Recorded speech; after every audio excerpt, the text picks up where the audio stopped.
कहीं ना कहीं आप ये बोल सकते हैं कि ये चुनाव प्रक्रिया से एक पोल भी खुली कि आखिर ऐसी क्या वजह है कि इस तरीके से चुनाव में ट्विस्ट एंड टर्न और चीटिंग और ये सारी चीज़ें करनी पड़े, ये क्या वजह है इसके।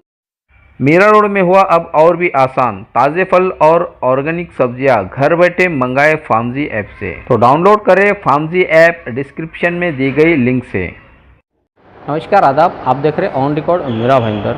मीरा भाईंदर शहर की भारतीय जनता पार्टी दो खेमों में बढ़ चुकी है, जिसकी ताज़ा मिसाल कल उस वक्त ऑनलाइन महासभा में देखने को मिली जब एक ही ठहराव पर, एक ही प्रस्ताव पर भारतीय जनता पार्टी के दोनों ग्रुपों को वोटिंग करना पड़ी, मतदान करना पड़ा। मतदान प्रक्रिया को लेकर भी भारतीय जनता पार्टी का जो दूसरा ग्रुप है उन्होंने आक्षेप लिया है, उन्होंने सवाल उठाया है कि पूरे मतदान प्रक्रिया में जो प्रशासनिक अधिकारी है, जो पीठासीन अधिकारी है, उन्होंने दबाव में आकर पूरी प्रक्रिया को एक तरह से हाईजैक कर लिया और पहला जो प्रस्ताव था यानी एटीएम का जो प्रस्ताव था, उस प्रस्ताव को किस तरह से फेवर किया जाए, किस तरह से उस प्रस्ताव को ज़्यादा वोट मिले, इसके चलते उन्हें समय दिया गया। आइए हम जानते हैं क्या कहना है नगर सेविका नीला सोंस का कल हुई उस मतदान प्रक्रिया को लेकर, उस ठहराव को लेकर, किस प्रकार का यह ठहराव था और क्या पूरा मामला है। कल की महासभा में आपने देखा होगा कि एक विषय था प्रकरण क्रमांक 7, जो कि परिवहन सेवा किस प्रकार सुचारू रूप से चले उसका धोरण निर्धारित करने का। और ये जो धोरण निर्धारित करने का अधिकार है वो सभागृह का अधिकार है। हर जनप्रतिनिधि ज़मीनी तौर पर जुड़ा होता है, तो उनके क्षेत्र में किस प्रकार से वो सेवा पहुँचे, ये सारी बातें धोरण में आ जाती है। लेकिन यहाँ पर दो ठहराव हुए, दुर्भाग्यवशपूर्ण मैं कह सकती हूँ कि एक विषय था कि इसके लिए एक कमेटी बनाई जाए और वो कमेटी फैसला लेगी, जबकि संवैधानिक रूप में ये सभागृह का अधिकार है और हर जनप्रतिनिधि का भी अपना अधिकार है, कर्तव्य है कि वो जनता की पक्ष को वहाँ रख सके। तो हमारा जो ठहराव था जिसमें कि 20 से 22 भारतीय जनता पार्टी के व अन्य लोगों का समर्थन करके 31 लोगों ने अपना इसको समर्थन दिया। तो हमारा ये ठहराव था कि इसके लिए सारी जानकारी के साथ इसे महासभा में लेके आया जाए और महासभा में जनप्रतिनिधि मिलकर इसका धोरण डिसाइड करें। और सबसे बड़ा ऑब्जेक्शन ये हुआ कि इस विषय को लेके जिस प्रकार चुनाव प्रक्रिया में आप बोल सकते हैं ट्विस्ट एंड टर्न लिया गया, जिस प्रकार से असंवैधानिक रूप से चुनाव प्रक्रिया की गई, उस पर हमें ऐतराज़ है।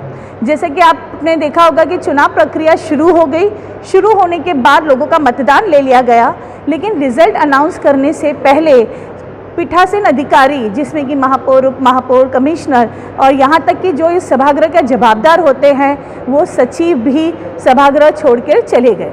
करीबन 15 से 20 मिनट सभागृह में कोई नहीं था। सभी लोगों के ऑब्जेक्शन ऑनलाइन में रिटर्न ऑब्जेक्शन थे और 15-20 मिनट के बाद जब वो आए तो चुनाव प्रक्रिया वहीं से शुरू करके ऑन फोन लिया कि कैसे लिया, ऑनलाइन में रिकॉर्ड नहीं है, और उन्होंने अनाउंसमेंट किया। तो हमें ये बहुत चिंता का विषय लग रहा है मीरा भाईंदर शहर के लिए कि जब एक ऐसे विषय में सिर्फ इतना सा मतभेद था कि कमेटी बनाई जाए और हमारा कहना था सभागृह में हो, क्योंकि वो धोरणात्मक डिसीजन है जो सभागृह का अधिकार है। जब एक इतने से विषय में कल के चुनाव प्रक्रिया का ट्रेलर हमने देखा तो हमें लगता है जब वाकई में बड़े विषय आएंगे तब क्या होगा। तो यहाँ पूरे प्रक्रिया पे प्रश्न चिन्ह है, यहाँ पूरे मतलब आप कह सकते हैं सिस्टम पे प्रश्न चिन्ह है। देखिए, बात गुट की नहीं होती है, बात जनता के पक्ष की होती है। जहाँ जनता के पक्ष का विषय है, ये जन सामान्य से जुड़ा हुआ विषय है, वहाँ अगर हमें लग रहा है कि किसी व्यक्ति विशेष के हम अगेंस्ट भी जा रहे हैं तो उसमें कोई ऐतराज़ नहीं, क्योंकि जनहित का विषय शहर हित का विषय है। कहीं ना कहीं आप ये बोल सकते हैं कि ये चुनाव प्रक्रिया से एक पोल भी खुली कि आखिर ऐसी क्या वजह है कि इस तरीके से चुनाव में ट्विस्ट एंड टर्न और चीटिंग और ये सारी चीज़ें करनी पड़े, ये क्या वजह है। इसके लिए जवाबदार वो लोग हैं जिन्होंने ये इस तरीके से चुनाव प्रक्रिया करवाई। और सबसे बड़ी बात है कि हर विषय में अगर कमेटी बन जाएगी, आप देखेंगे आरोग्य में कमेटी बनी, आप देखेंगे स्कूल के विषय में कमेटी बनी कि उसका भी धोरणात्मक निर्णय कमेटी करेगी। आज तक कमेटी ने क्या किया? ऑन पेपर कमेटी का रिजल्ट नहीं है, यानी नगर सेवकों को ना गोशवारा दिया जाएगा, नगर सेवकों को ना कमेटी में क्या हुआ उसकी जानकारी दी जाएगी। तो जनता को जवाब देने के लिए जनप्रतिनिधि बाध्य है, प्रतिबद्ध है, उनकी समस्याओं को सभागृह में लाने के लिए हम प्रतिबद्ध हैं, तो हमें वो सभागृह में विषय लाने में ऐतराज़ क्यों होना चाहिए? डेफिनेटली वैसा ही हुआ। उन्होंने तो खुद ऑन रिकॉर्ड बोला है कि फ़ोन पर हमें वोट मिले हैं। अब ये संवैधानिक बंदा बोले कि फ़ोन पर वोट नहीं माना जाता है। Either you should be on record. जब मतदान शुरू हुआ था, क्या आप उस वक्त ऑनलाइन थे? आप मतदान शुरू होने के बाद भी ऑनलाइन नहीं आते हो तो उसको मान्य नहीं किया जाता। बात हमारा चिंता का विषय ये है कि ये तो इतना बड़ा विषय नहीं था, ये जनता के पक्ष का विषय है, लेकिन जो हमारे बीच में मतभेद है दो ठहराव में, सिर्फ इतना है कि वो एक महासभा में लाया जाए, क्योंकि हर जनप्रतिनिधि अपने क्षेत्र की बोलना पड़े चाहेगा।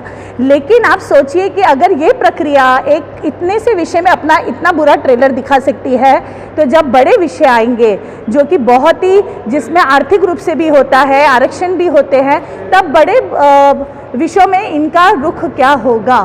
और इस तरीके के अगर अधिकारी एक मतलब किसी बोलते दबाव में आकर काम करेंगे, तो वो कैसे जनता को न्याय देंगे और कैसे संवैधानिक न्यायपूर्वक काम कर सकेंगे? दो धड़ों में बढ़ चुकी भारतीय जनता पार्टी की ये थी महिला नगर सेविका नीला सोंस। बी टीम ने एक मर्तबा फिर अपना अस्तित्व दिखाते हुए ए टीम के विरोध में जाकर मांग भी कर दिए मनपा आयुक्त से कि जो सचिव है वासुदेव शिरवड़कर, उनके खिलाफ में कानूनी कार्रवाई की जाए और उनकी जगह पर दूसरे अधिकारी को बैठाया जाए।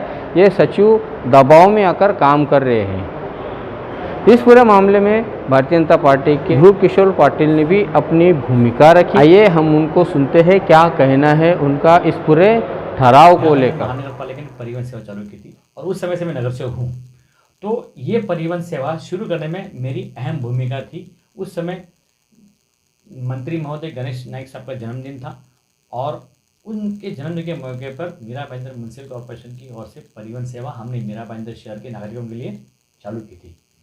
तो उसके बाद आज 2021, ये पूरे 16 साल के दरमियान जो भी हुआ उसका मैं चश्मदीद गवाह हूँ।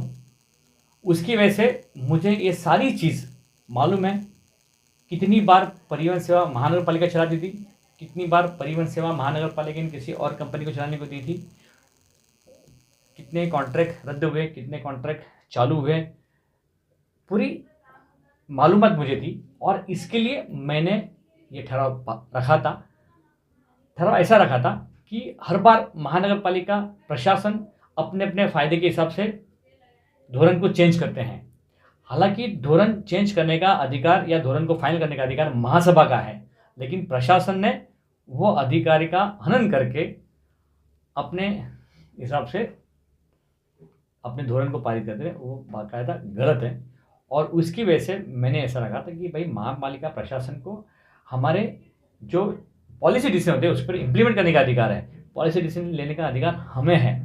तो इसके लिए परिवहन सेवा सुचारू रूप से शुरू होने के लिए मैंने हमारे विविध पार्टी को जितने भी गठनेता है, जो पदाधिकारी हैं, उनकी कमेटी और ट्रांसपोर्ट कमेटी के चेयरमैन और आयुक्त, ऐसे सबकी कमेटी बनाकर और उसमें बाकायदा लंबी चर्चा होने के बाद बाकायदा फैक्ट एंड फैक्चुअल प्रशासन रखें, सारे नगर सेवक स्टडी करें और फिर कमेटी उसके ऊपर निर्णय लेगी। वो कमेटी ये भी निर्णय ले सकती है कि हमने जो निर्णय लिया है वो वापस महासभा में आए, या उन्होंने जो निर्णय लिया वो कमिश्नर को एक्सेप्ट करना है। मतलब ऐसे कमेटी के ऊपर डिपेंड है क्या उनको फिक्स करना है या फिक्स नहीं करना है।